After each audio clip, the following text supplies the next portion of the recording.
Bonjour à tous et bienvenue pour ce nouveau test. Aujourd'hui on va parler du Ifiman Deva Pro, un casque ouvert planaire qui a même la possibilité d'être Bluetooth.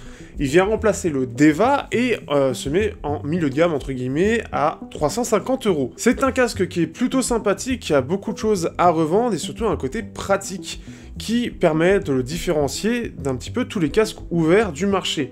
Il y avait déjà, et si je me trompe pas de modèle, le Sundara qui permettait ça, et c'était un casque complètement Bluetooth, mais à la conception un peu particulière et surtout beaucoup plus cher. Ici, avec le Deva, ce qui est bien, c'est qu'on a ce choix. La conception du casque est assez basique, mais permet d'être vraiment intéressante pour ceux qui veulent de la praticité, mais chez soi. Comme d'habitude, si vous voulez que cette chaîne s'améliore, elle évolue et permet d'avoir des produits de plus en plus facilement ou de plus en plus haut de gamme, comme ceci, et je suis d'ailleurs très content de l'avoir, eh bien n'hésitez pas à vous abonner à la chaîne et à la partager, c'est toujours un grand plaisir.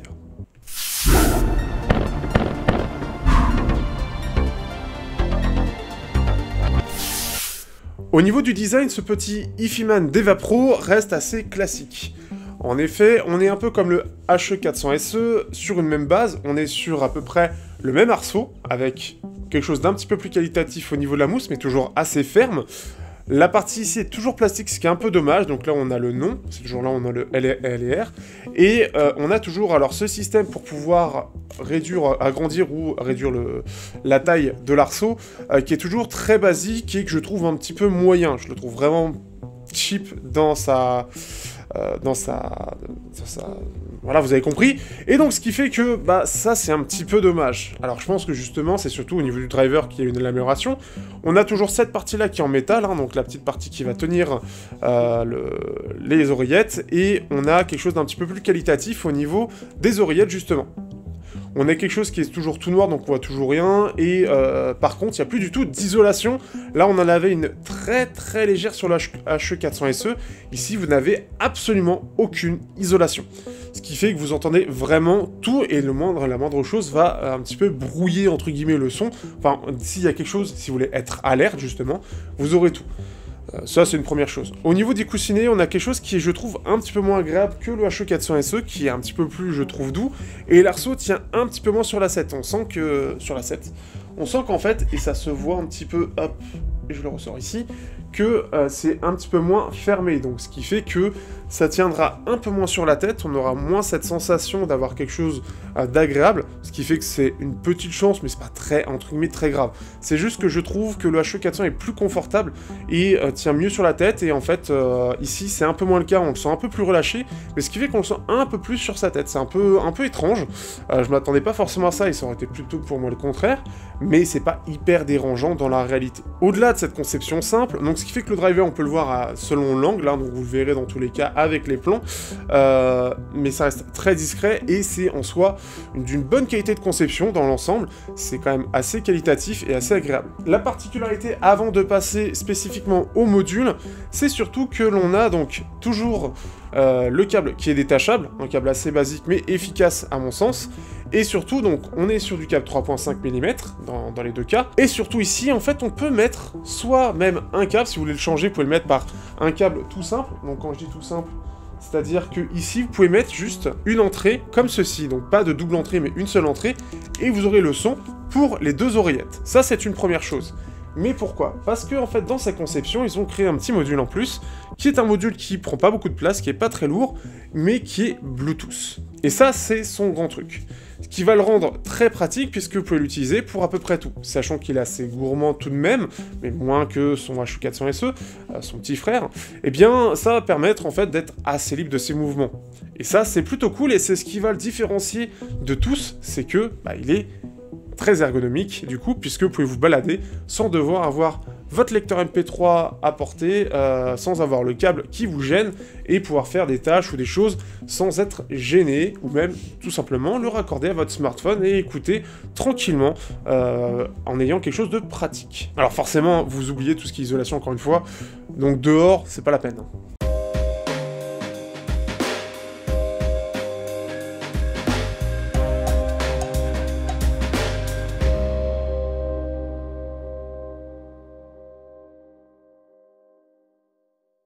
On va parler rapidement du module Bluetooth qui est présent. C'est un module qui s'appelle le Blue Mini et qui vient remplacer ce qui avait été sorti avant, alors j'ai plus le nom, sur le DEVA. C'est quelque chose qui permet d'utiliser le R2R, qui est une façon de faire du DAC en gros. Alors là, je rentre pas dans les explications, c'est une vieille techno qui a été un peu mise à jour et c'est en train un peu de revenir puisque Cayin avec le RU6, donc un petit DAC USB, a implanté cette technologie-là. L'avantage qui est mis en avant, c'est d'avoir une bonne dynamique, tout en ayant surtout une consommation très réduite. Et ce qui permet d'avoir, tout d'abord, et comme ça vous le savez tout de suite, 8 heures d'autonomie, ce qui est plutôt correct. Pour un petit module comme ça, on aurait pu s'attendre même à moins, pour moi, mais ce qui fait que ça consomme pas beaucoup, et ça le rend très efficace tout de même. Il va permettre d'alimenter très largement le casque, et ça c'est plutôt cool. Au niveau des fonctions, il faut savoir qu'on a un micro qui est assez moyen de ce que j'ai vu. On a un port USB-C, ce qui est plutôt pratique pour le recharger, donc au moins on fait l'impasse sur le micro USB. Alors heureusement d'un côté, mais de l'autre, pour des réductions de coûts, ça aurait pu être le cas, donc c'est quand même une bonne chose. Mais en plus de ça, ce port USB permet aussi d'avoir en fait une connexion directement. En fait, vous pouvez mettre un câble USB et le brancher soit à votre téléphone, soit à votre PC pour profiter du DAC inclus. Ce qui est plutôt une bonne chose, c'est une bonne proposition pour ceux qui veulent éviter le DAC du PC, d'une carte mère qui serait un peu moyenne, et d'avoir une bonne alimentation en même temps. Par exemple ici, si j'avais pas mon petit DAC, le FX Audio, eh bien je pourrais l'utiliser directement ça pour ne pas avoir en fait le DAC de la carte mère AMD qui est assez bas de gamme et qui en plus de ça utilise des algorithmes pour avoir une signature un peu différente. Donc en gros on a des basses un peu relevées, bref c'est pas un son entre guillemets, c'est pas le son de base, c'est pas neutre du tout. Donc ce qui fait que ça peut être sympa pour certains. Au niveau de l'alimentation, on a juste un petit bouton, donc commande alimentation. Vous appuyez longtemps pour l'allumer ou l'éteindre, vous appuyez 2 fois, une fois allumé, pour le mettre en mode pairage. Au niveau des commandes, après play pause, vous appuyez dessus, classique. Après, je sais pas toutes les commandes, je vous les remettrai ici dans tous les cas, mais c'est assez basique. Il n'y a pas grand chose à dire de plus, à part que vous avez une petite LED pour dire si allumé, qui fait quand même pas mal de lumière. Donc ça, c'est quand même une chose à savoir, mais vous avez régulièrement la petite LED bleue qui va se montrer pour dire qu'il est allumé. À savoir qu'il ne s'éteint pas tout seul, et ce qui fait qu'il faut l'éteindre soi-même, sinon il se vide en batterie. Alors heureusement, il a plutôt une bonne veille, mais il a tendance à se vider tout seul en batterie si vous ne l'éteignez pas. Il attend d'être de nouveau connecté. Donc si j'enlève le Bluetooth, la plupart des casques vont s'éteindre au bout de quelques minutes d'inactivité et il est connecté à rien. Lui ne le fera pas. C'est un petit peu le seul truc dommage que j'aurais à dire. Mais sinon, globalement, il marche très bien, et c'est tout de même très intéressant d'avoir quelque chose qui est justement assez portable. Il est clair que quand je l'utilise pas pour jouer ou pour mon montage, parce que c'est ce que j'utilise actuellement, du coup, eh bien, quand je vais écouter la musique, je le prends mon téléphone, je le mets en Bluetooth, et puis je peux me balader, enfin, j'ai pas cette sensation de devoir rester collé au smartphone ou avoir mon petit ampli Bluetooth. C'est quand même pratique, et c'est un énorme argument, surtout que ça marche plutôt bien. En soi, si on compare un casque Bluetooth, le seul défaut qu'on pourra lui donner, c'est surtout de ne pas... Enfin, on a 2 défauts, du coup. C'est surtout d'avoir une autonomie qui est vraiment limitée de 8 heures, et de l'autre, de ne pas avoir de commandes spécifiques. C'est-à-dire que là, on va avoir la gestion du volume, la gestion des pistes. Ici, on se contente de l'allumer, l'éteindre, le pairage et play pause, on va dire, globalement. Enfin, on a un bouton pour tout faire. Il y a mieux. Après, c'est sobre, c'est efficace, ça prend pas beaucoup de place. Et dans le design, je trouve que ça passe pas si mal. Et pour repère, d'ailleurs, pour ceux qui veulent le mettre, on a un repère ici qui disant, en fait, on a une petite écriture disant, c'est ici qu'il faut le mettre. Et donc, vous avez juste à le brancher, paf, c'est bon, c'est terminé. Donc, vraiment pratique, efficace, le son est plutôt bon, un petit peu moins qu'un DAC dédié, mais globalement, franchement, c'est très largement suffisant, ça fait très largement le taf, très très largement, c'est vraiment pour ceux qui sont très exigeants.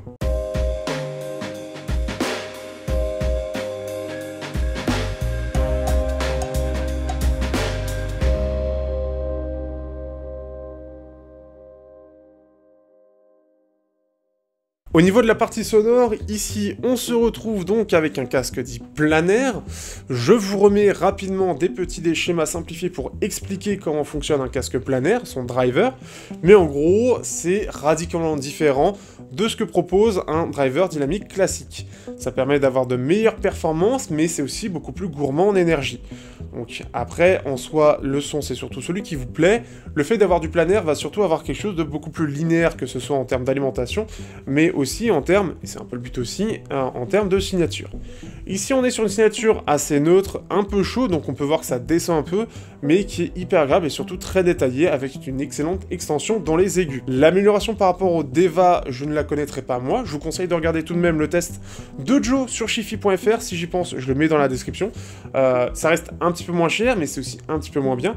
Ici on a un driver qui a été retravaillé, qui est plus fin et qui permet d'avoir quelque chose qui est plus rapide, c'est-à-dire une réactivité meilleure. Au niveau de la signature, on a toujours ce même problème que pour le HE400 SE, donc c'est-à-dire qu'on a une basse qui va réellement commencer aux alentours de 80-100 Hz, hein, vous voyez, hein, c'est assez coupé en général dans cette partie-là chez Fimad, et après on va avoir un son qui est plutôt linéaire, qui descend un peu par la suite aux alentours des médiums, pour avoir quelque chose d'assez doux, et c'est quand même quelque chose qui est très agréable. Ce qui fait qu'on a un son qui est plus neutre que la HE400 SE, j'en reparlerai plus dans la comparaison. On a un son qui est très détaillé, très doux, un poil chaud, mais surtout pas mal de clarté, notamment grâce à cette extension, cette très bonne qualité dans les aigus, dans les très hautes fréquences. Donc on n'a pas une basse qui est très basse, mais on a une excellente ampleur. On a quelque chose qui permet d'en profiter un peu pour tout, mais c'est surtout au niveau des médiums. Je trouve que les médiums, eux, ressortent vraiment bien.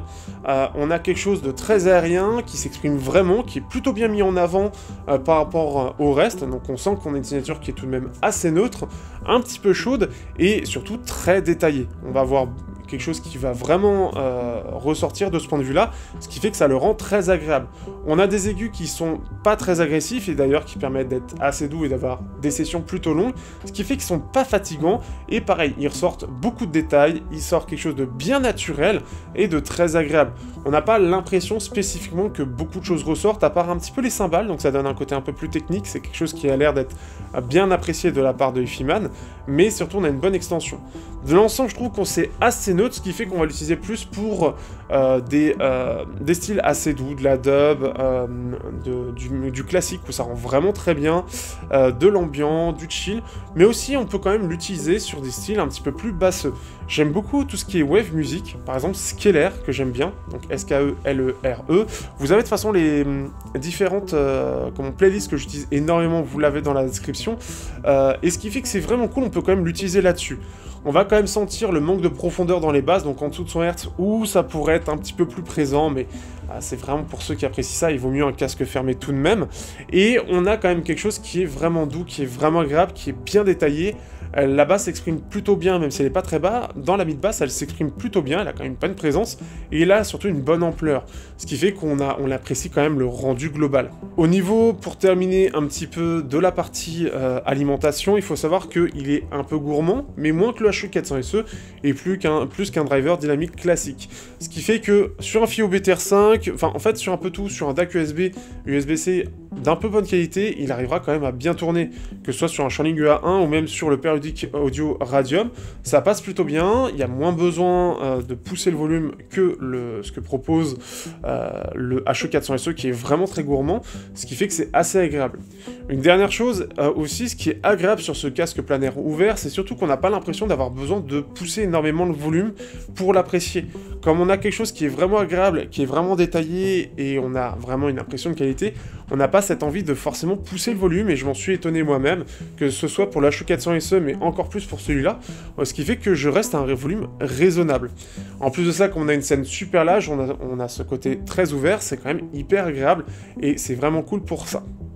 On va passer maintenant à la comparaison, et on va rester sur un seul casque cette fois-ci, puisque là j'ai vraiment peu d'expérience dans la partie casque ouvert, et le Sivga Phoenix, lui, a été rendu depuis quelques temps déjà, donc je préfère pas m'avancer.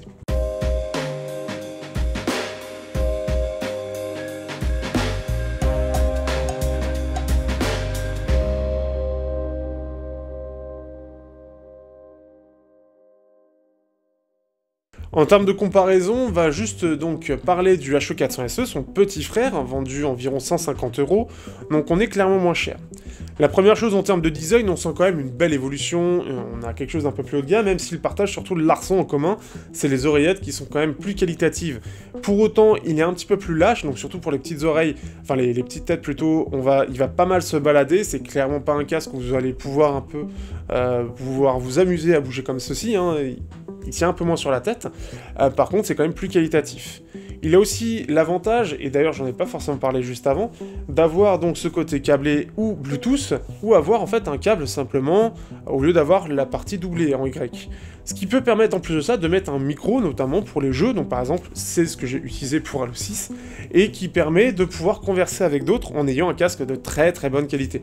C'est un petit plus, voilà, c'est le petit plus qui fait plaisir. Au-delà de ça, au niveau du son, on a quelque chose qui est un petit peu plus isolé sur le HE400SE, comme je l'avais dit dans mon test, et je vous invite à le regarder. Donc il est un petit peu plus isolé au niveau de la mousse, alors je sais pas exactement si c'est fait exprès ou pas, je pense que oui. Ce qui fait que le HE400SE est un petit peu plus sur une signature en V, donc des basses un petit peu plus en avant, des aigus un peu plus en avant aussi, ce qui va permettre de l'utiliser pour des styles un peu plus fun. En tout cas, on prend un peu plus de plaisir. Ça reste proche en soi en termes de signature, c'est juste des petites différences. Ce qui fait que sur du métal ou du rock ou de l'électro, on se fait un peu plus plaisir sur le HE400SE. Par contre, les médiums sont un peu plus entrés, un peu moins détaillés, et les aigus, eux, ressortent un petit peu, sont un petit peu plus agressives et un peu moins naturelles à mon goût. Donc ce qui fait que c'est un peu différent, et je trouve tout de même, on sent quand même la différence de driver. Sur le Deva Pro, on a quelque chose qui est un peu plus linéaire, des médiums qui ressortent mieux, qui s'expriment mieux, on sent qu'il y a plus d'ampleur, une basse qui s'exprime un peu moins, parce qu'on a un côté un peu plus neutre du coup, mais qui a une meilleure ampleur aussi, donc on s'amuse quand même bien dessus, et des aigus qui sont plus doux, mais qui restent très détaillés. Ce qui fait qu'on a ce côté plus neutre, plus agréable, meilleur pour des grandes sessions, mais entre guillemets un peu moins fun. On a quelque chose d'un peu plus linéaire.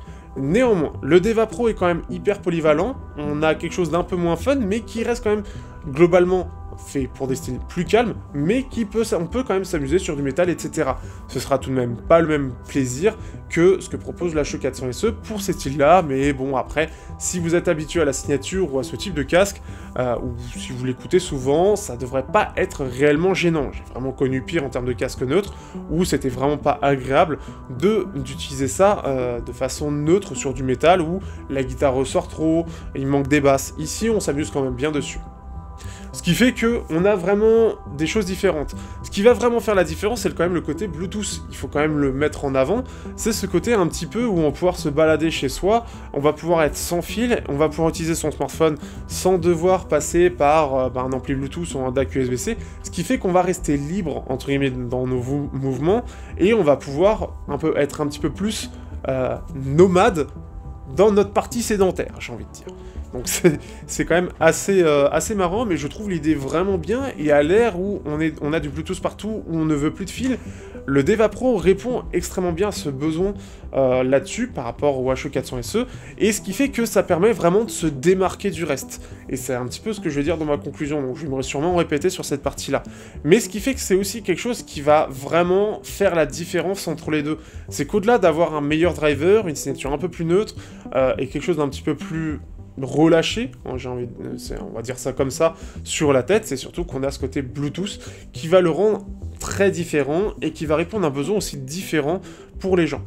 Mais en filaire, clairement, bon, si je dois choisir entre les deux, je vais quand même beaucoup plus m'orienter vers le Deva Pro que sur le HE400SE, mais c'est surtout une histoire de budget. Si vous voulez découvrir le plein air, le HE400 est très sympa, mais il faut une excellente alimentation. Pour le Deva Pro, c'est un peu plus cher, par contre vous n'avez pas forcément besoin d'avoir un lecteur MP3 à côté, donc ça peut être aussi quelque chose qui est appréciable, puisque le Deva Pro arrive avec un côté Bluetooth qui permet d'alimenter vraiment très bien ce casque et déjà donner toute sa puissance, toute sa performance sans problème. Et c'est ça aussi qu'il faut prendre en compte, c'est qu'on n'a pas forcément besoin d'avoir un baladeur audiophile, un DAC USB-C de qualité pour en profiter pleinement. Et ça c'est cool.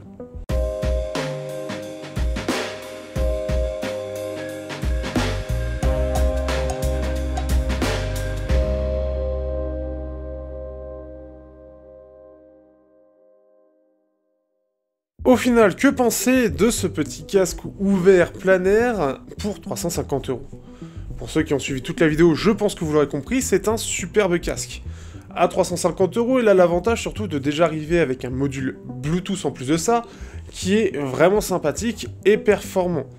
Ce qui permet déjà, et comme j'ai dit juste avant, de compenser, si vous n'avez pas de lecteur audiophile, si vous n'avez rien spécifique pour l'écouter et juste un smartphone, bah c'est déjà très bien en fait. Vous pouvez clairement l'utiliser sans problème. Il faut quand même avoir des bons fichiers, dans le sens où n'allez pas sur YouTube, Alors YouTube Music, à la limite, ça passe. Mais bon, du Deezer, voilà, tout ça, tout ce qui est en 320 MP3 minimum pour en profiter. Minimum, bon, c'est très bien, 320 MP3, hein, je m'en suffit largement. Mais voilà, juste pas de trucs compressés. De toute façon, ça sortira tout de suite. Hein, vous entendrez tout de suite des artefacts, des choses bizarres, si c'est le cas. Première chose. Deuxième chose, c'est un casque qui est vraiment très agréable. Si vous ne connaissez pas les casques ouverts, d'un côté vous avez le Sivga Phoenix que j'ai testé il y a quelques temps, qui est très sympa, mais je préférais ne pas le comparer parce que j'ai plus en mémoire très bien, enfin je saurais pas dire quelles sont les vraies différences, c'est quand même beaucoup plus chaud du côté du Sivga. Ici, on a quelque chose de plus neutre, de très détaillé, et de vraiment très agréable. On a quelque chose qui est très bien pour un peu tout, mais surtout les musiques un peu plus calmes, entre guillemets.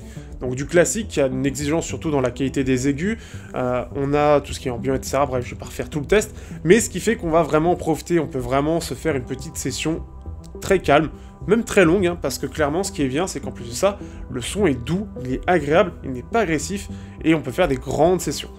On n'en profite pas forcément à devoir se péter les oreilles, mais juste ce qu'il faut, et c'est vraiment agréable. Je sais que c'est un excellent casque, je connais pas assez bien ce marché-là, donc je ne saurais pas dire réellement ce qu'il vaut par rapport à tout le reste, au même prix. Ce qui est bien, c'est que déjà, il se démarque surtout par son côté Bluetooth. Le Deva était très apprécié, le Deva Pro est toujours très apprécié des tests que je vois, mais surtout, et ce qui fait toute la différence, et ce qui permet de réellement le démarquer dans ce marché, au-delà de niche qui est très compétitif, c'est son module Bluetooth qui est adapté, qui a été développé, qui permet d'avoir une bonne autonomie et qui a été développé par Ifiman eux-mêmes, qui permet d'avoir d'excellentes performances. Et ce qui fait que, bah, tout simplement, hein, c'est ce qui le démarque, c'est qu'on a ce côté nomade dans notre partie sédentaire, c'est qu'on n'est pas obligé d'avoir un fil, on n'est pas obligé d'être accordé à un gros DAC qui est très cher pour pouvoir en profiter pleinement. On peut utiliser son smartphone, on peut écouter des podcasts, on peut écouter des vidéos, on peut écouter surtout de la musique, on peut l'utiliser dans les jeux vidéo, et bah selon le besoin en fait, soit on se met en Bluetooth, soit on se met en filaire, si on est sur PC, qu'on veut faire du montage, qu'on veut jouer, qu'on veut regarder des films, et c'est valable pour tout. Son côté neutre est vraiment bien réglé, il est jamais agressif, il est valable pour tout, il est vraiment bien pour tout. Ce côté Bluetooth c'est vraiment bien pour se poser dans le canapé avec le téléphone, à mettre les musiques qu'on veut, tranquillou, et on est confort. Et vraiment, j'apprécie vraiment cette solution. J'ai clairement beaucoup utilisé le casque avec ce module-là, et ça permet vraiment d'en profiter sans s'emmerder avec le fil. Ce qui fait que j'ai pas utilisé mes amplis Bluetooth, qui sont pratiques pour avoir ce Bluetooth et avoir une certaine liberté, mais pouvoir mettre un module pour être à part, c'est quand même un gros plus. Un plus qui est appréciable, et qui en plus fournit en boîte, c'est-à-dire qu'on a vraiment un... Alors après, il faut bien prendre la version pro avec le module, mais on peut l'acheter directement, et en sortie de boîte, on l'a. Et ça, c'est ultra cool quand même, il faut l'avouer. Ce qui fait que c'est un casque que j'ai énormément apprécié, que ce soit par le son, que ce soit par son côté totalement ouvert, que ce soit par sa douceur, et que ce soit surtout par son module Bluetooth. Alors il n'est pas exempt des défauts, j'en reparle pas, mais globalement, c'est surtout le côté un peu trop lâche sur les oreilles, le module Bluetooth avec ses commandes, son autonomie un peu limitée. Mais c'est tout, ça reste vraiment très léger, et il met assez tout le monde d'accord. Donc c'est vraiment cool. Si vous voulez découvrir avec un bon budget, un bon casque planaire, plutôt neutre et ouvert, celui-ci est parfaitement adapté. Sur ce, je vous dis à bientôt pour de prochains tests sur Technoid.